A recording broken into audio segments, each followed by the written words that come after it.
The hose clips on. He steps back, the way he was taught, and lets it air up. He never hears the bang.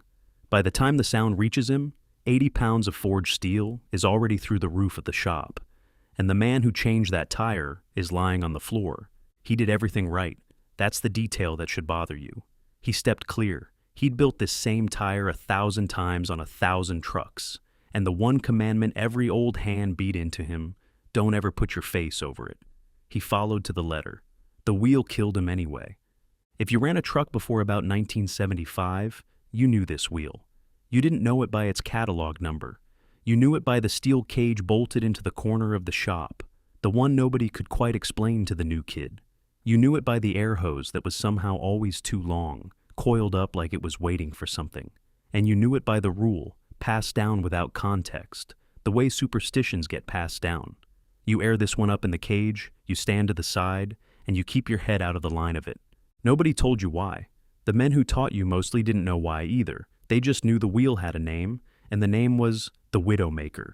Here's what made it different from every other split rim that ever rolled into a shop. A normal multi-piece wheel wears its danger on the outside. There's a lock ring, a separate hoop of steel that snaps into a groove and holds the whole assembly shut. You can look at it. You can see whether it's seated. A trained man can run his eye around that ring and tell you, with reasonable confidence, whether it's going to behave today. The Firestone RH-5 didn't work like that. There was no lock ring to read. Instead, the wheel came in two halves of roughly equal size, and they clasped together at the center line.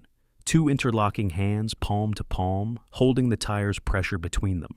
What kept those hands from flying apart was a slight interference between the metal lips, helped along by the enormous force of the air trapped inside. And you could not see the connection. The testimony in a court case we'll come back to put it about as plainly as it can be put. The design simply does not allow a man to get a full view of how those two halves are actually joined. So a tireman could never be sure the thing was locked. He could clean it, inspect it, seat it by the book, and still be working blind on the one part that decided whether he lived. Sit with that. Because it inverts everything you assume about doing a job carefully. On this wheel, care wasn't enough. Skill wasn't enough. You could be the best in the county and still have no way of knowing that the wheel under your hands was already lying to you. The question is, what was waiting behind those two interlocked lips if they ever let go? The answer is a number, and the number is obscene. Take a 20-inch tire and put 100 pounds of pressure into it. That assembly is now sitting on as much as 40,000 pounds of explosive force. 40,000. Let it out all at once and it's enough to throw a small car 15 feet straight into the air.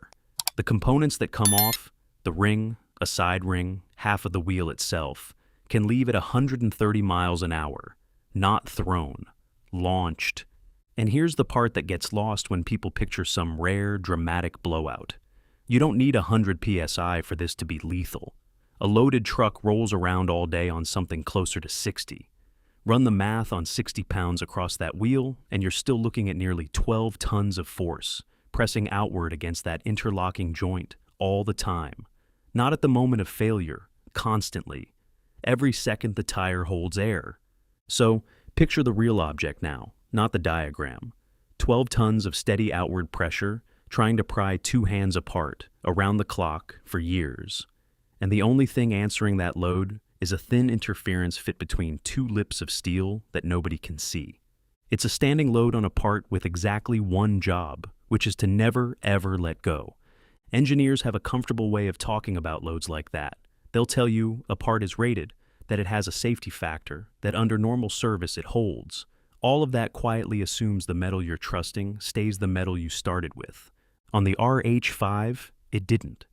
From the day that wheel went into service, it began to rust itself apart from the inside of the joint. The same expert testimony spelled out the mechanism. That interference fit, the press of lip against lip that the entire design depends on, starts to corrode the moment the wheel is put to work. Moisture gets in, the steel reacts, and the precise, tight contact that was holding back 12 tons slowly turns into flaking rust and lost tolerance. Now, follow that to the conclusion most people get exactly backwards. A farmer or an owner-operator looks at a wheel that's run flawlessly for 20 years and thinks, That one's proven. 2 decades, no trouble, it must be solid. The opposite is true. A wheel that held air safely for 20 years wasn't 20 years of evidence that it was safe. It was 20 years of corrosion working that joint looser. 20 years of the only thing keeping it shut getting quietly weaker, while the load on it never dropped for a single day. The wheel didn't get safer with age, the way a man comes to trust an old, reliable tool. It got more dangerous with age, on a schedule nobody could see and nothing on the outside revealed. So, the time bomb wasn't a figure of speech. It was a fairly literal description of a device that became more likely to kill you the longer it sat there behaving. And when it finally did let go, it had a specific way of choosing who it hit. It went up, and it went for the head. We have the numbers because somebody finally counted. Across tire servicing explosions from 1978 through 1987, there were 694 reported injuries serious enough to land in the record. 143 of those people were killed. But the detail that explains the wheel's whole grim reputation isn't the body count, it's where the injuries landed.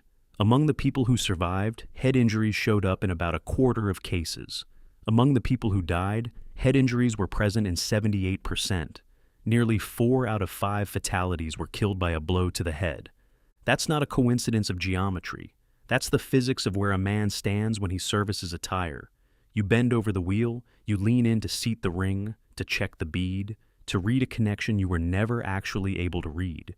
Your head ends up directly above the one component most likely to come off. And when it lets go at that speed, it travels the shortest distance in the room to find you. Now, go back to the rule the old hands gave you with no explanation. Air it up in the cage, stand to the side, keep your head out of the line of it. That wasn't superstition. That was 143 funerals, boiled down into a sentence short enough to shout across a shop floor. The men who wrote that rule wrote it in the only ink the trade ever respected. Most of the time, it happened on the air hose.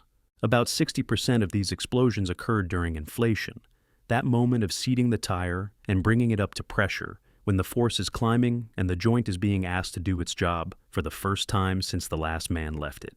That's why the cage exists. That's why the hose is too long, so a man can stand clear and bring the pressure up from a distance, instead of crouching over a part that's still deciding whether to hold. But read that number the other way, and it gets worse. 60% during inflation means 40% did not happen on the hose.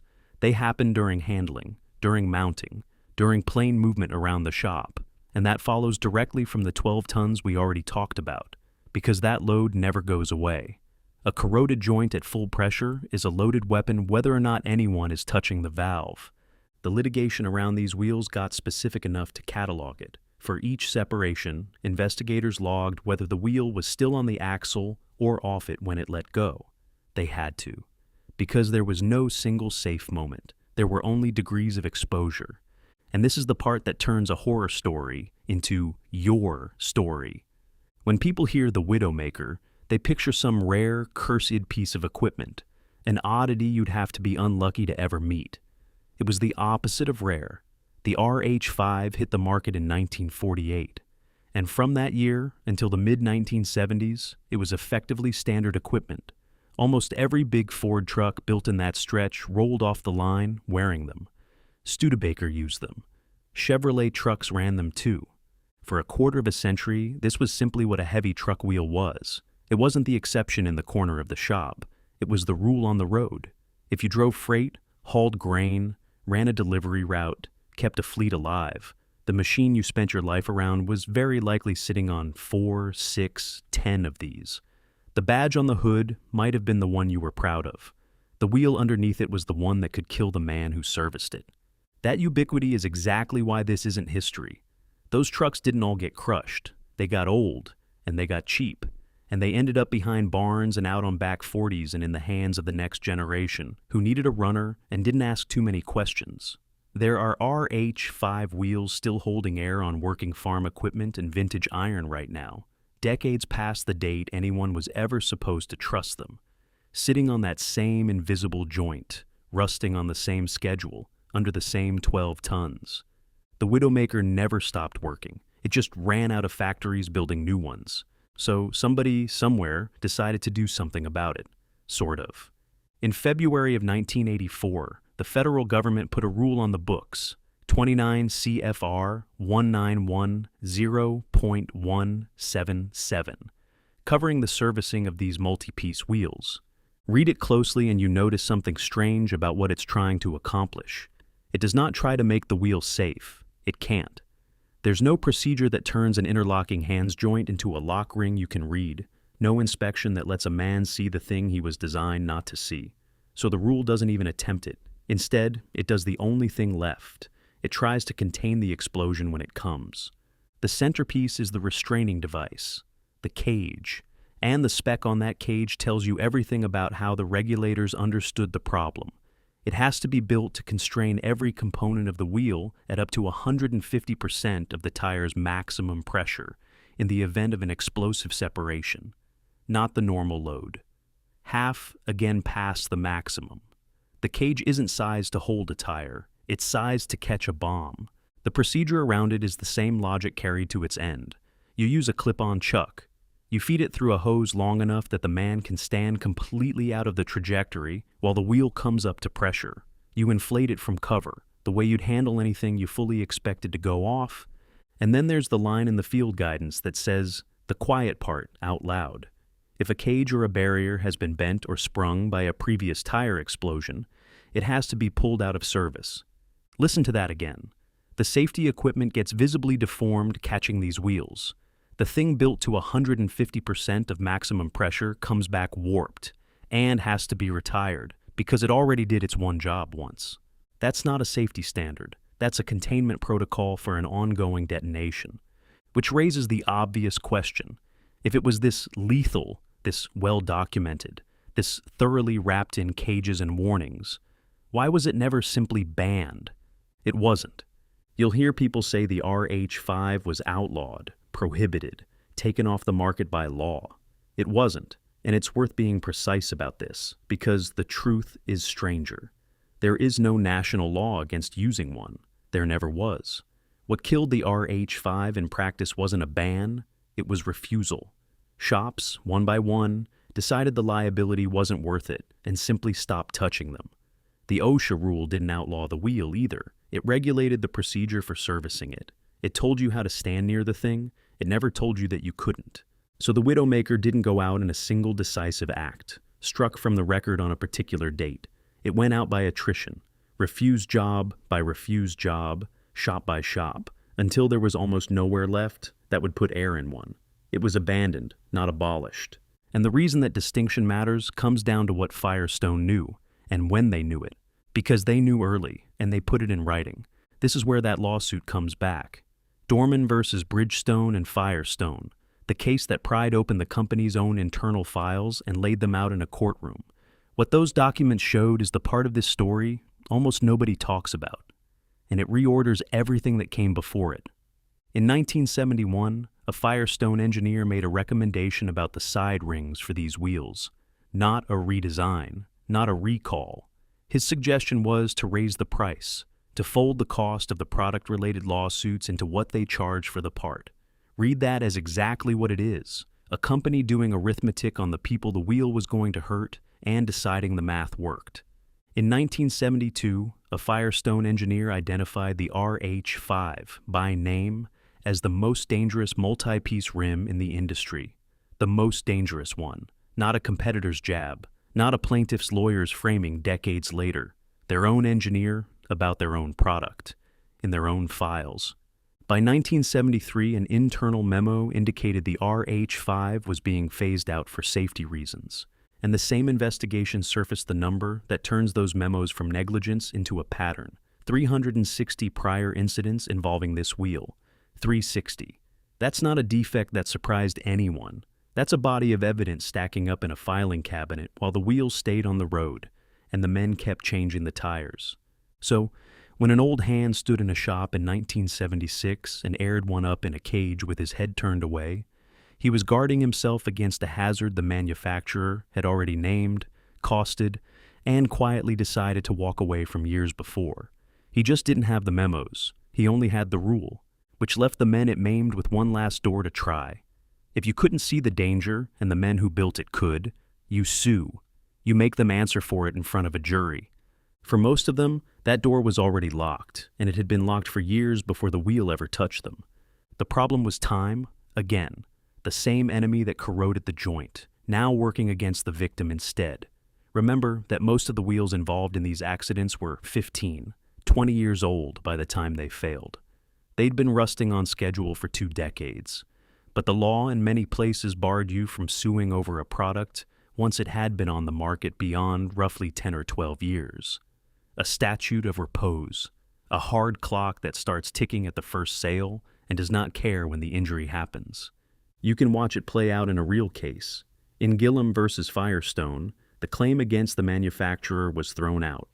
Not because the wheel was safe, not because Firestone was blameless, but because under Nebraska's statute of repose, the wheel had first sold more than 10 years earlier. The clock had run. So, here is where the whole thing lands. The wheel was always older than the case against it. By the time it finally killed the man changing it, the law had already decided that the company that built it didn't have to answer for a thing.